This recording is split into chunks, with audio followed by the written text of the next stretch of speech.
In fact, you know, when you're out there looking for a job, there's certain things that may set you apart from the competition, but there are also some little things could make a big difference. So Randy Wooden joins us now to talk about this.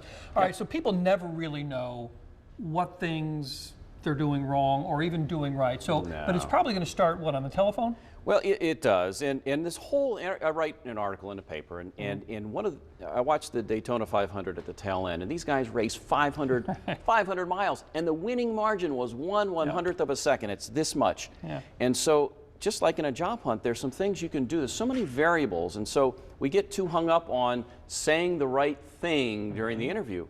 But you know what? 55% of interpersonal communication is body language. It's how you appear, it's how your eye contact, how you stand and such.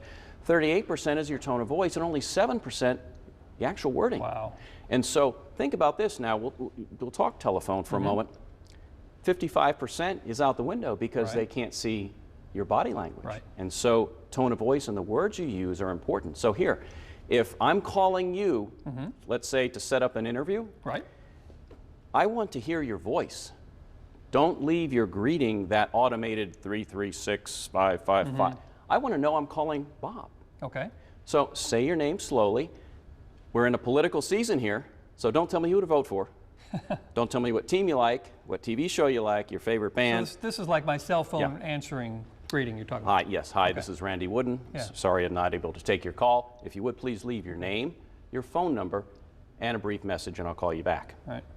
Now, on the other end of this, as the person calling, say your name, spell it if you need to, because again, cell phone, sometimes you can't quite pick up on what somebody's saying, but repeat your number. Example, and also now with this new area code coming in, make sure you put the area code in there. Right. Little things like this we take for granted because we have redial on our cell phone, so when you get a message, you just hit redial. You can't do it on Not a a lot business of time phone left, so I want to get into Yeah. when you get in there in front of them then.